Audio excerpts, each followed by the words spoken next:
আজকে অ্যাকচুয়ালি একটা cyclonic circulation দেখা যাচ্ছে আপার এয়ারে 1.5 কিলোমিটার থেকে 5.8 কিলোমিটার পর্যন্ত, এবং এই সাইক্লোনিক সার্কুলেশনটার অবস্থান হচ্ছে গাঙ্গেয় পশ্চিমবঙ্গ এবং তার সংলগ্ন বাংলাদেশ।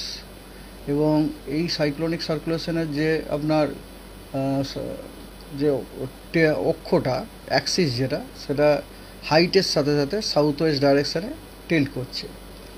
আর ওয়েদার এই সপ্তাহের হচ্ছে এরকম। আর একটা জিনিস, 25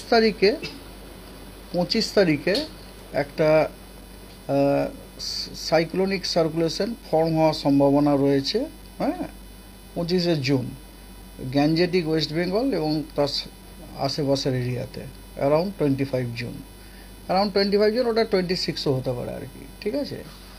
আর ফোরকাস্ট এরকম, আজকে উত্তরবঙ্গের সব জেলায় ওয়াইড স্প্রেড রেনফল ফোরকাস্ট আছে। দক্ষিণবঙ্গের পূর্ব বর্ধমান, নদিয়া, হুগলিতে ওয়াইড স্প্রেড রেনফল হওয়ার সম্ভাবনা রয়েছে, আর দক্ষিণবঙ্গের বাকি জেলাগুলোতে ফেয়ারলি ওয়াইড স্প্রেড রেনফল হওয়ার সম্ভাবনা আছে। আগামীকাল পশ্চিমবঙ্গের সব জেলায় ওয়াইড স্প্রেড রেনফল হওয়ার সম্ভাবনা আছে।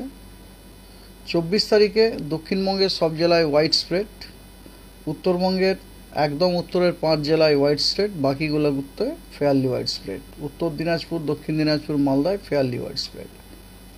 25 তারিখে দক্ষিণবঙ্গ এগেন, 25 শুধু না, 25, 26, 27 এই 3 দিনই দক্ষিণবঙ্গের সব জেলাতেই ওয়াইড স্প্রেড রেনফল হওয়ার সম্ভাবনা আছে, এবং উত্তরবঙ্গের সব জেলাগুলোতে ফেয়ারলি ওয়াইড স্প্রেড রেনফল হওয়ার সম্ভাবনা আছে 25, 26, 27 3 দিন। আর 28 তারিখে দক্ষিণবঙ্গ, উত্তরবঙ্গ, ওটা পশ্চিমবঙ্গের সব জেলাতে ফেয়ারলি ওয়াইড স্প্রেড রেনফল হওয়ার সম্ভাবনা আছে, ঠিক আছে। আর এবার আসুন ওয়ার্নিং। আজকে জলপাইগুড়ি, আলিপুরদুয়ার এই 2 জেলাতে কমলা সতর্কবার্তা দেওয়া হয়েছে। এই 2 জেলাতে বিক্ষিপ্তভাবে থান্ডারস্টর্ম উইথ লাইটনিং এবং তার সাথে ভারী থেকে অতি ভারী বর্ষণের 2-1 জায়গাতে বিক্ষিপ্তভাবে হওয়ার সম্ভাবনা আছে।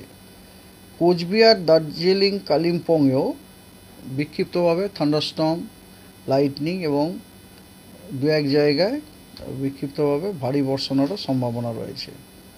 আর উত্তরবঙ্গের বাকি জেলাগুলোতে বিক্ষিপ্তভাবে থান্ডারস্টর্ম, লাইটনিংয়ের সম্ভাবনা আছে। দক্ষিণবঙ্গে মুর্শিদাবাদ, পূর্ব বর্ধমান, নদিয়া এই 3টি জেলাতে বিক্ষিপ্তভাবে থান্ডারস্টর্ম, লাইটনিং, তার সাথে আপনার gusty wind 40 to 50 kilometre per hour এবং 2-1 জায়গায় বিক্ষিপ্তভাবে ভারী বর্ষণের সতর্কবার্তা দেওয়া হয়েছে, হলুদ সতর্কবার্তা। এছাড়া দক্ষিণবঙ্গের বাকি অন্যান্য সব জেলাগুলোতে থান্ডারস্টর্ম, লাইটনিং এবং তার সাথে ঝোড়ো হাওয়া somewhere 30 to 40 kilometre per hour, somewhere 40 to 50 kilometre per hour এর সম্ভাবনা রয়েছে, সতর্কবার্তাও দেওয়া হয়েছে। 23 তারিখে উত্তরবঙ্গের আলিপুরদুয়ারে কমলা সতর্কবার্তা দেওয়া হয়েছে, ভারী থেকে অতি ভারী বর্ষণ 2-1 জায়গায় বিক্ষিপ্তভাবে হওয়ার জন্য। আর 23 তারিখে দার্জিলিং, জলপাইগুড়ি, কালিম্পং এবং কোচবিহার এই জেলাগুলোতেও বিক্ষিপ্তভাবে ভারী বর্ষণের সম্ভাবনা রয়েছে। আর দক্ষিণবঙ্গে 23 তারিখে সব জেলাগুলোতেই বিক্ষিপ্তভাবে থান্ডারস্টর্ম, লাইটনিং এবং তার সাথে ঝোড়ো হাওয়া ঘন্টায় 30 থেকে 40 কিলোমিটার বেগে থাকার সম্ভাবনা আছে। আর মুর্শিদাবাদ জেলাতে বিক্ষিপ্তভাবে ভারী বর্ষণের সতর্কবার্তা দেওয়া হয়েছে। 24 তারিখে দক্ষিণবঙ্গের পশ্চিম মেদিনীপুর, পূর্ব মেদিনীপুর এবং দক্ষিণ 24 পরগনা এই 3টি জেলাতে বিক্ষিপ্তভাবে থান্ডারস্টর্ম, লাইটনিং, ঝোড়ো হাওয়া 30 থেকে 40 কিলোমিটার প্রতি ঘন্টায় এবং 2-1 জায়গায় বিক্ষিপ্তভাবে ভারী বর্ষণ হওয়ার সম্ভাবনা রয়েছে। আর দক্ষিণবঙ্গের বাকি জেলাগুলোতে বিক্ষিপ্তভাবে থান্ডারস্টর্ম উইথ লাইটনিংয়ের সম্ভাবনা রয়েছে। আর উত্তরবঙ্গে কেবলমাত্র জলপাইগুড়ি জেলায় 2-1 জায়গায় বিক্ষিপ্তভাবে ভারী বর্ষণের সম্ভাবনা রয়েছে 24 তারিখে। 25 তারিখে দক্ষিণবঙ্গের পশ্চিম মেদিনীপুর এবং ঝাড়গ্রাম এই 2 জেলাতে কমলা সতর্কবার্তা দেওয়া হয়েছে, কারণ এই 2 জেলাতে আপনার ভারী থেকে অতি ভারী বর্ষণ, থান্ডারস্টর্ম উইথ লাইটনিং এবং তার সাথে gusty wind 30 to 40 kilometre per hour থাকার সম্ভাবনা রয়েছে। আর দক্ষিণবঙ্গের অন্যান্য যে জেলাগুলি আছে, যেমন পুরুলিয়া, বাঁকুড়া, হাওড়া, হুগলি এবং দক্ষিণ 24 পরগনা এই জেলাগুলোতেও কিন্তু ভারী বর্ষণের সতর্কবার্তা দেওয়া আছে। দু এক জায়গায় বিক্ষিপ্তভাবে অ্যালং উইথ থান্ডারস্টর্ম লাইটনিং এবং gusty wind 30 to 40 kilometre per hour. আর বাকি যে জেলাগুলো পড়ে থাকলো দক্ষিণবঙ্গে সেই জেলাগুলোতে বিক্ষিপ্তভাবে থান্ডারস্টর্ম লাইটনিং হওয়ার সম্ভাবনা রয়েছে। আর উত্তরবঙ্গের দার্জিলিং এবং কালিম্পং এই দুই জেলায় বিক্ষিপ্তভাবে ভারী বর্ষণের সম্ভাবনা আছে 25 তারিখে। 26 তারিখে দক্ষিণবঙ্গের কয়েকটি জেলা, যেই জেলাগুলি মেনলি আপনার দক্ষিণ পশ্চিম প্রান্ত দিকে, সেই জেলাগুলো হচ্ছে ঝাড়গ্রাম, পশ্চিম মেদিনীপুর, বাঁকুড়া, পুরুলিয়া এবং পশ্চিম বর্ধমান। এই জেলাগুলিতে বিক্ষিপ্তভাবে থান্ডারস্টর্ম লাইটনিং, তারপরে আপনার gusty wind 30 to 40 kilometre per hour এবং তার সাথে আপনার অতি ভারী বৃষ্টি হওয়ার সম্ভাবনা রয়েছে বিক্ষিপ্তভাবে দু এক জায়গায়। আর দার্জিলিংয়ে বিক্ষিপ্তভাবে ভারী বৃষ্টির সম্ভাবনা আছে 26 তারিখে। 27 এবং 28 এই দুদিন কোনো ওয়ার্নিং নেই। That's all. বৃষ্টিপাতটা বলা যাবে কোথাও কত মিলিমিটার হয়েছিল? বৃষ্টিপাতটা না, হ্যাঁ বৃষ্টিপাতটা বলা যাবে নিশ্চয়ই। দাঁড়া,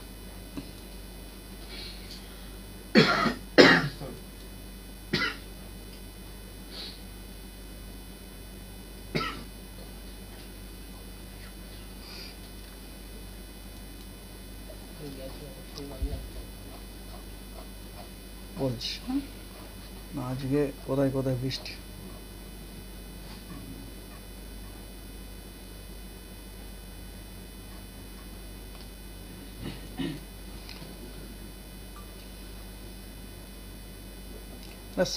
সকাল 8:30 যে রিপোর্ট হয়েছে না, সেই রিপোর্টের ভিত্তিতে আপনাদের বলতে পারি যে দক্ষিণবঙ্গে আপনার এক জায়গাতে হয়েছে 26.9 মিলিমিটার বাঁকুড়ায়, বুঝলেন তো। আর এক জায়গাতে হয়েছে বর্ধমানে আপনার হয়েছে 23.4 মিলিমিটার। আর পুরুলিয়াতে 12 মিলিমিটার। আর এছাড়া আপনার 1.2 মিলিমিটার এরম ধরনের আছে। এক জায়গাতে দীঘায় 5 মিলিমিটার, এটা 1.5 মিলিমিটার কল্যাণীতে। আর এদিকে তবে এগুলো সব হচ্ছে ডিপার্টমেন্টাল অবজারভেটরি। কিন্তু এছাড়াও আপনাকে বলছি আজকে হুগলি ডিস্ট্রিক্টে, জায়গাটার নাম আমি আপনাকে বলছি, জাস্ট এ মিনিট, হরিণখোলা বলে একটি হুগলি ডিস্ট্রিক্টে জায়গা আছে, হরিণখোলা। আমার এটা কারেন্ট ওয়াটার সিডাব্লিউসি, এটা একটা সিডাব্লিউসি স্টেশন, মানে central water commission, IMD station নয়। তো ওখানে আপনার 65.4 মিলিমিটার বৃষ্টি হয়েছে, মানে হেভি রেনফল হয়েছে আর কি। এটা হুগলি ডিস্ট্রিক্টে, গ্যাঞ্জেটিক ওয়েস্ট বেঙ্গলে। আর সাব হিমালয়ান ওয়েস্ট বেঙ্গলে বৃষ্টিপাত আপনার তোরসাতে 159.6 মিলিমিটার বৃষ্টি হয়েছে। একটা স্টেশনের নাম তোরসা টিজি, বুঝলেন তো, সেখানে আপনার 159.6 মিলিমিটার বৃষ্টি হয়েছে। এই বৃষ্টিটা হচ্ছে রিপোর্টেড আজকে সকাল 8:30, ঠিক আছে। আর এইটা গেল তো এই হচ্ছে আপনার মেজর বৃষ্টি এখানেই হয়েছে বলতে পারেন।